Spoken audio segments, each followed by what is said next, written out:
What's up everybody, my name's Chance and today we're going to be playing a Sultai ramp deck.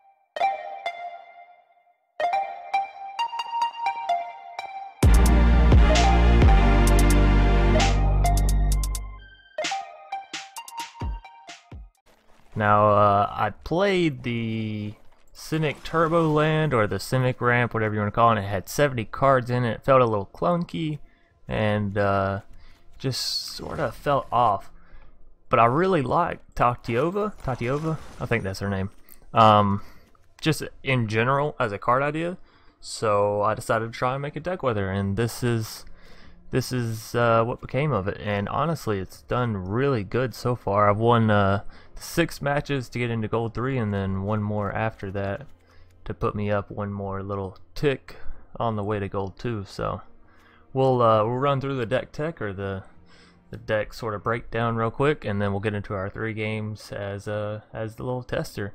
And from now on, pretty much all the games that we test out will be in ranked. So yeah, if I'm playing a deck and I'm showing you guys it, obviously it will I won't say it'll be a winning deck in ranked, but it'll at least be able to win in ranked. So anyways, moving on, we're gonna start out with Search for Azcanta. Not quite sure how to say this card. Nonetheless, this card is really great at helping you get out all of your sorceries and instants. What you will want to do is that's sort of some of your means to winning. Now there are a couple different means, but one of them is definitely your instants and sorceries. Again, since we are gonna go with this sort of land ramp combo, I decided to add Sylvan Awakening back into the deck, so that's where Search for Azcanta comes into play. And of course there's more cards than just that you'll be searching for. Moving on, we have 4 Merfolk Branchwalkers. This is just a really cheap card to help you draw out some land and hopefully get them out of your hand. Now we do have 27 land in the deck, so obviously we're running kind of a lot, and that also explains the part of the 4 extra cards. Moving on, we have 3 discoveries. This is to obviously sift through some of our lands. Having 27, sometimes you can get a little mana flooded. Play a discovery, you can put some lands in the graveyard, and thanks to the Mending of Dominaria, you can return them to the battlefield. So moving on, we have 4 Eldest Rejuvenators to help with the ramp, of course. 3 Grow from the Ashes, similarly with the ramp, and both these 2 cards kind of stack on Tatyova with the life gain and the draw cards. So moving on, Sylvan Awakening. All of your lands become 2/2 creature elementals, or elemental creatures, however you want to say it, with reach, indestructible, and haste. So obviously, you know, you get out enough lands, play this card, and you just sort of overwhelm your opponent. That's one method to winning. Journey to Eternity is in this deck, as it's really great for bringing back some of your bigger creatures, as well as Tatyova, because obviously she's going to be getting removed pretty easily, and that was the problem that I found with the other deck, is whenever I play it, Tatyova will get removed almost every time, and that deck didn't really have guaranteed dive down, to protect her. So Journey to Eternity sort of negates needing that dive down. I've questioned going up to 3 copies and taking out a copy of Eldest Rejuvenator, maybe taking out a copy of Eldest Rejuvenator and Merfolk Branchwalker, and adding in 1 copy of Journey to Eternity, just to try to make the deck a little bit more consistent with it. And that's something you guys could theory test out if you wanted, but I found this combination to work the best thus far. So we'll move on. Vraska, Golgari Queen, obviously a really strong card if you're going to be trying to play the numbers game here. You get an emblem, and this is obviously her emblem effect. Get an emblem whenever a creature you control deals combat damage to a player. That player loses the game. So yeah, Sylvan Awakening, you don't have to kill them. You just got to get one of your lands to tap them, and they'll die. Now I do only have 1 copy of her in the deck and 1 copy of Vivian. Honestly, it might just be worth it to go up to 2 copies of Vraska, but as you can see, I only have 1 copy, so 1 and 1 will also do if that's all you got. Moving on, Salvager of Secrets. Again, this is to get some of your sorceries and instants back from your graveyard. So you can get a Sylvan Awakening back from your graveyard if you really need to play it again, which is almost the only reason why she's in this deck, just in case, say, both your Sylvans get canceled. She can bring it back. She can also bring back the River's Rebuke, so really just the sort of the game changers that you want to bring back. You can bring back a Grow from the Ashes and sort of play it with Tatyova on the field, or bring back a Discovery, but for the most part, you're going to be looking to bring back Awakening and River's Rebuke. So, both for offensive and then defensive, obviously.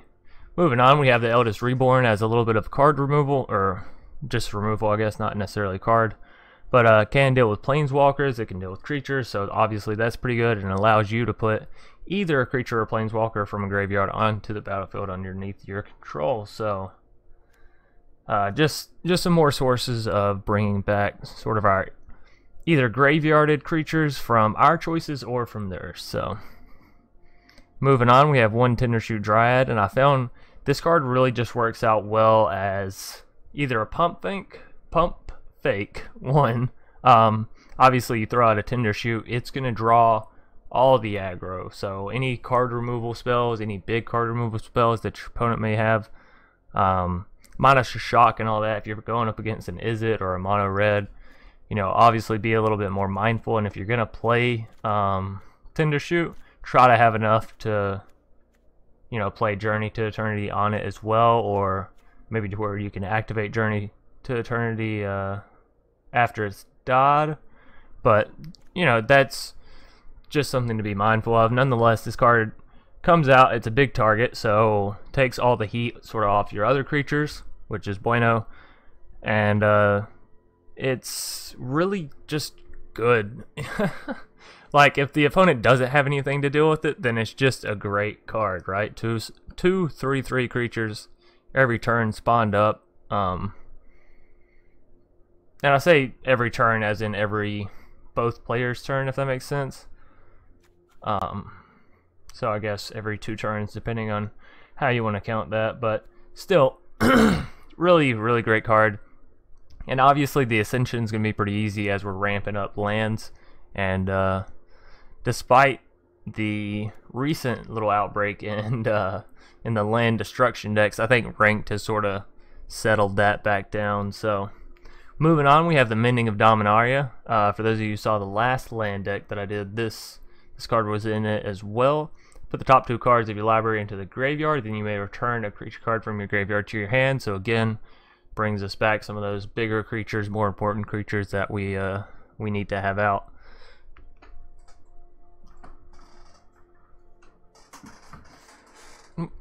Sorry about that. Moving on, we had a Vivian Reed. Obviously, sort of explained her with Vraska, as I think Vraska is better. But Vivian is still nice. She allows you to pull a land or a creature card out of your library from, what, the top 4? Yeah, top 4 cards. Destroys target artifact, enchantment, or creature with flying. That's pretty good. And her emblem, if you do manage to get it out, makes your Sylvan Awakening that much better. So, moving on, Tatyova. For those of you who don't know, whenever land enters the battlefield under your control, you gain 1 life and draw a card. Obviously, some really cool and really strong combinations I feel can be made from this. So that's sort of where the deck spawned off of. River's Rebuke, I believe to be a very good source of stall in the game, because obviously if you just return all the non-land permanents, they're gonna try and play the most efficient number of them back out, and sometimes this will come back to bite you in the ass, as it's not a actual removal, you know. So be careful. If they have a Ravaged Chupacabra and you really don't need your creature to die, be mindful of that with River's Rebuke. But again, you have so many ways to bring creatures back with this that you'll probably be alright. So moving on, we have 2 Carnage Tyrants, of course, to deal with the just out of control decks, the ones that just sort of counter all your creature spells and just shock the shit out of you. Well, none of that works on Carnage Tyrant. So moving on, we have 1 Multani. I figured 1 copy is probably enough, as you can return him from the graveyard, so if he shows up, he's pretty much there all game. Of course, unless he gets exiled, in which case you could make a point to have 2 in the deck, but yeah, I feel like 1 works out fine. And 2 copies of Palaka Worm. Obviously, this is great for healing you, just in general, whenever you play it once, much less if you can pay 5 mana, thanks to Journey to Eternity, and return it to the field every turn if you have the mana. So, really, really good card with this deck to keep you healed up, to keep your opponent sort of under a timer, because Palaka Worm is a big fucking creature, and he can do a lot of damage, so... And he has a cool little effect of whenever he dies, draw a card, so... Him getting removed is not exactly detrimental to you either. Nonetheless, we're going to hop right into our 3 games of testing the deck, and we'll see how many we can pick up with a win.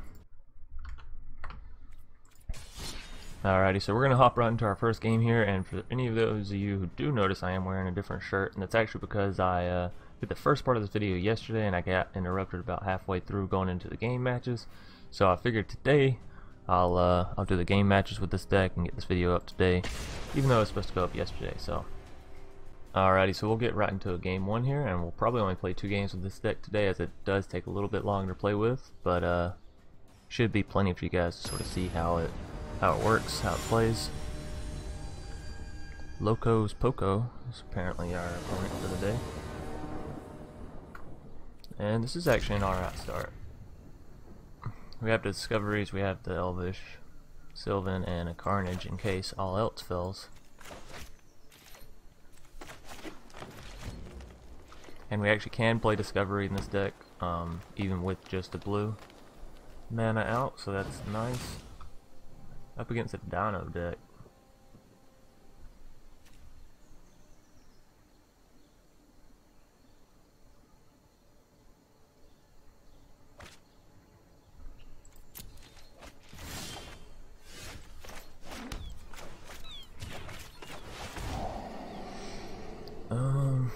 Growth from the Ashes is alright.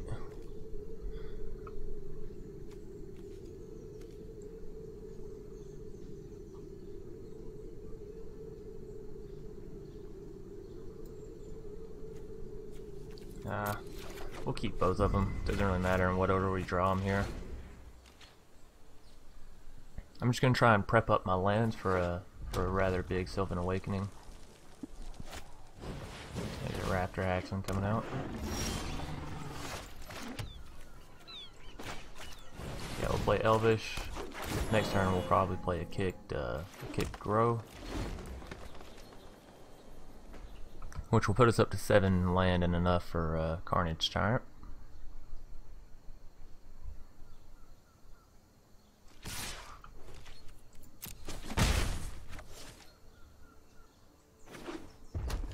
Probably gonna get down his ranging raptors this turn if I had to guess about it. Yeah.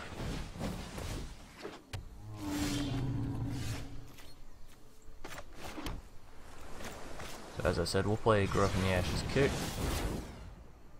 and we'll probably get out 1 swamp and 1 island. This will still allow us to cast our Discovery this turn as well. And honestly, we don't need another Elvish Rejuvenator.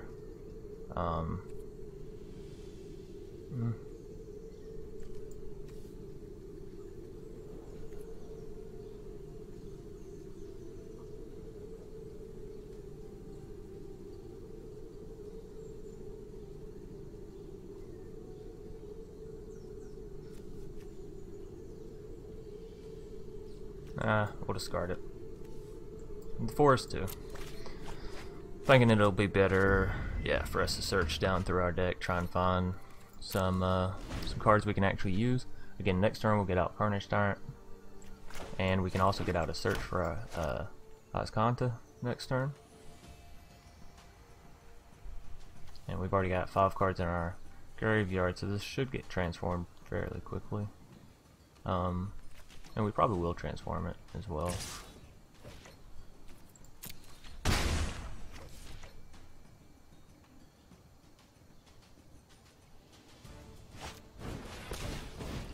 Prelude. That's interesting. Alright, yeah, so we'll go Carnage Tyrant into, well, I said Search, but honestly a Merfolk Branchwalker is probably better in this situation. I'm not gonna complain about another land, as, again, we're trying to go for the Sylvan Awakening.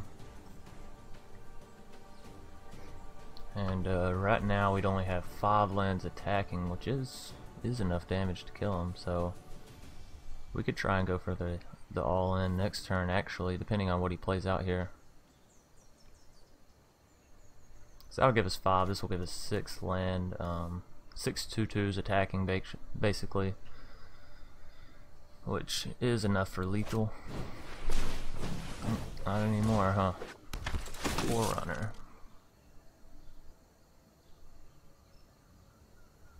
Let's see. He blocks out 3 2s. He blocks out 6 damage. So those 3 are gone. We still have 2. It's 4. That's 6. That's 13, 14 damage. That's all we can do. So unfortunately, we can't do that.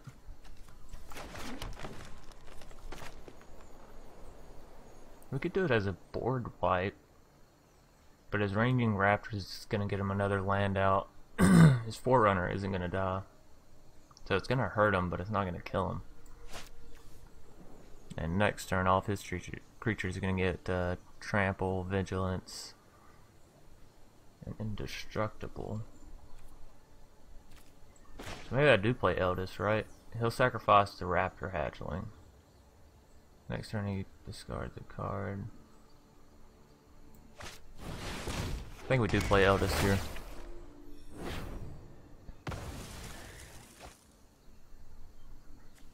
And we'll play Search. Obviously we can swing through with our Carnage, and that's probably about it. So, now next turn, if depending on what he plays, we can have lethal with our Sylvan's Awakening, so actually a rather quick game here.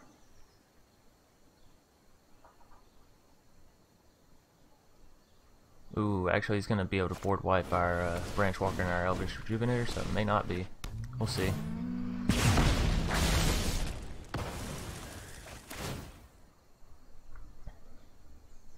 Now, thankfully his Needletooth Raptor can't target our Carnage Tyrant, so that actually isn't going to work. I don't know if he was planning on using it to kill our Carnage Tyrant or not, but yeah, that actually won't work. But I still think we may have lethal next turn. Let's see. That'll be 3 that we use to cast it, and then 1, 2, 3, 4, 5, 6 attacking. He has 3 defenders, so he defends 3 2/2s. That'll be 3 attacking him, which is 6 damage. 6 plus the 7 is enough. Funny as this is, we're actually going to send that to the graveyard, because even though it is a land, it's not going to come out untapped, so really won't help us. Actually, we can go ahead and transform Azcanta, as that will help us. Now the question is, do I go ahead and play Sylvans, or do I play Carnage and then play Sylvans next turn? I think he's already in a good place for us to play Sylvans, though. We'll have 7 attackers, 8 attackers, 2/4 and 3/4. If he attacks through, he won't be able to get through those 2. They won't be able to kill him either, though, so he could block with Needletooth, but dealing the 5 damage isn't gonna do anything to any of my creatures, so I had, what, 7 attackers? He defends with both of those and one of him. That's not lethal, actually, so he could defend. He can defend this.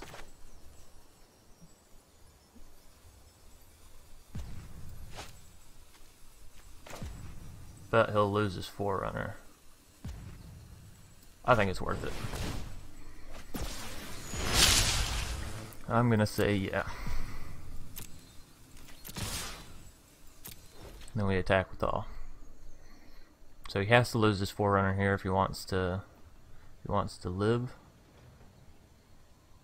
And again, if the only blocking way that he doesn't die this turn, he ends up with 1 health, is if he blocks with Forerunner and Ranging Raptors, which means I'll get his Forerunner. He won't kill my Carnage Tyrant either, so that's a bonus.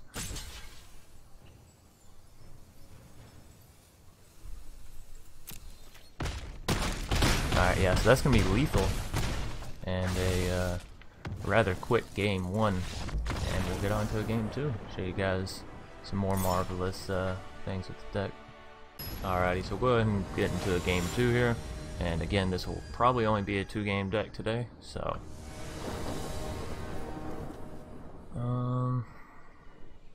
yeah, this is an alright hand, honestly.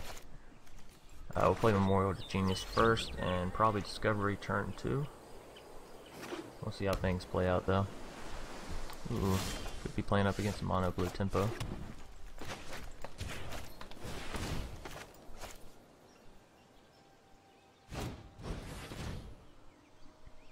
Or is it Drake's having an opt in the deck? Oftentimes, that's what they lead to. Ooh. Okay, so we're gonna draw both of these essentially, but I do want the island out here so we can play the Eldest Rejuvenators and then grow from the ashes and Tatyova. Yeah, he is going, is it? Probably is the Drake's, like I said.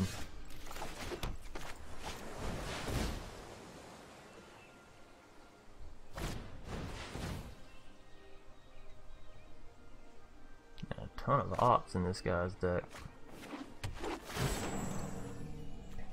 Alright, so we did manage to find a land there, which is huge.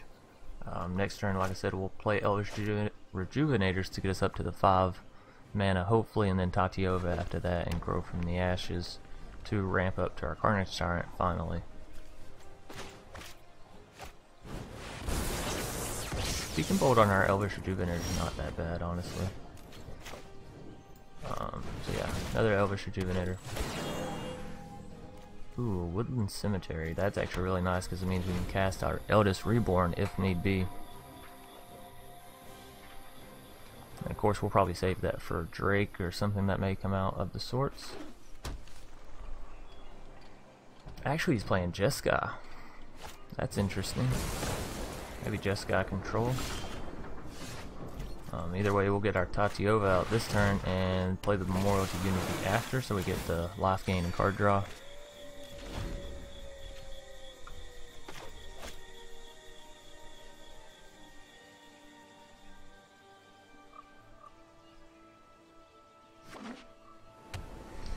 And if he manages to take out Tatyova, I think we just play Carnage. If he doesn't, I think we play Grow from the Ashes kicked. Let's slow this down. We need to move quickly. I think we still play Carnage. He's gonna untap 2 lands. I don't want those 2 lands to be enough for a Lightning Strike or something of the sort. So let's see. If he was gonna Lightning Strike it, I think it would be here. Yeah. So there, that comes out. That's fine. We're still gonna get the 1 life and the card draw this turn. We can play Eldest actually and get rid of his Teferi. I think that's what we're gonna do. We're gonna get rid of his Teferi and then get out our Branchwalker.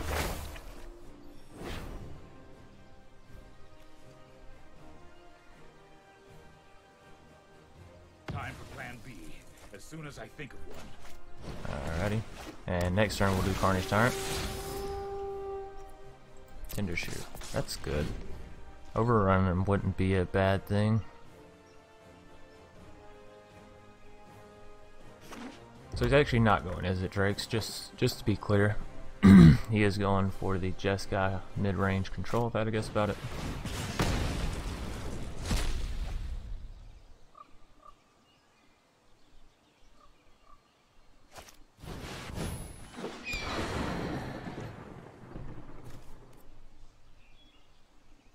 There's an Arclight Phoenix, which honestly I'm not too scared of.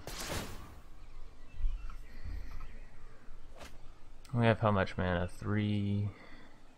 7 mana. So we can play a Kicked and still have 4 mana, but unfortunately 4 doesn't allow us to play anything. We can play a Vivian, destroy his Arclight. Next turn, we'll probably take his Teferi out.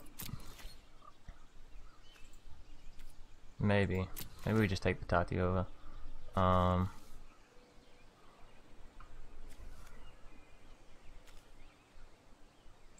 think we play Carnage here.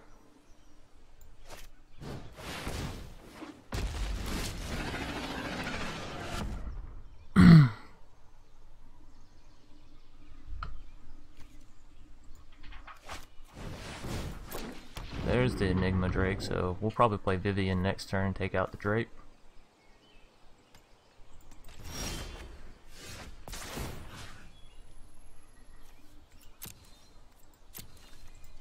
Yeah, let's just take his Teferi. Card draw will help us, and putting the non-land permanent into its owner's library third from the top is pretty dope as well. So, and we can actually play a Vivian and a Grow from the Ashes, or a Tendershoot and a Grow from the Ashes. I think we go Vivian though.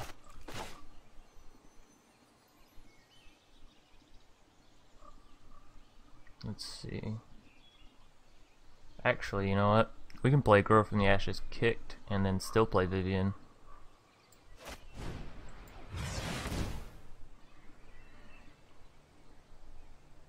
Let's see if he does any counterplay here. Blink of an eye. Oh, that was great.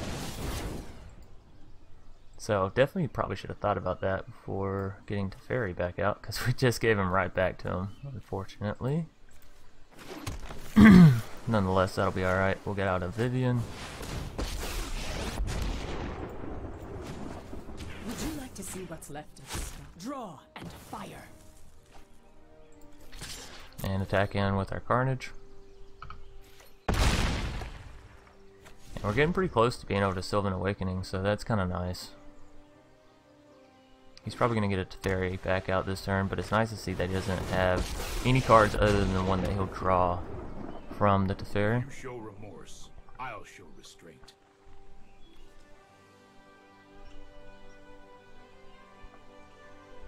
Let's see.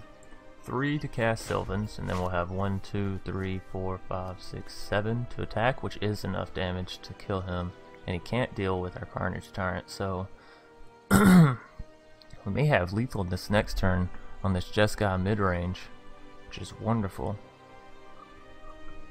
Yeah, I mean, he could put my Vivian back in my deck, but not really gonna help him. He can't really afford a settle either, so. But he swung in, so he must have something. Maybe he does have a settle. Let's see if he undoes his planes. No, he already has 2 white mana. He very well could have a settle. So then I think the better option is to go Tendershoot. And let's see if he does have a settle. No. No settle to Wreckage. Interestingly enough. Damn, then I should have just swung in with everything that turn.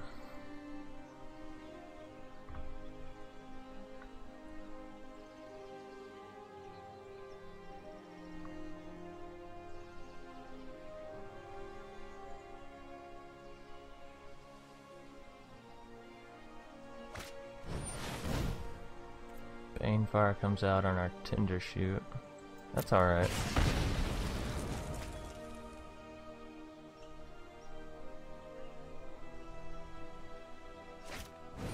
And another Arclight Phoenix. Okay, so that's actually fine, right? We still have lethal, I think. 3 to cast it, and then we have 1, 2, 3, 4, 5, 6, 7, 8 attackers. I think that's lethal. With our Carnage Tyrant having trample, the supporting adding in an extra 1. I do believe that to be GG. So, managed to take care of a Jeskai mid-range with this Sultai ramp, and honestly pretty proud of that.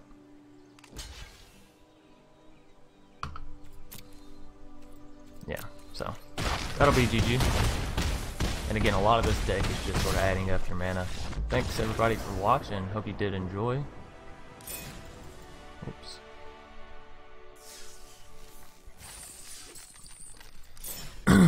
Alrighty, thanks everybody for watching. Hope you enjoyed. And again, I do apologize for the missing a video yesterday and then sort of doing this video in two halves, as I know that's probably going to throw a lot of people off, including myself.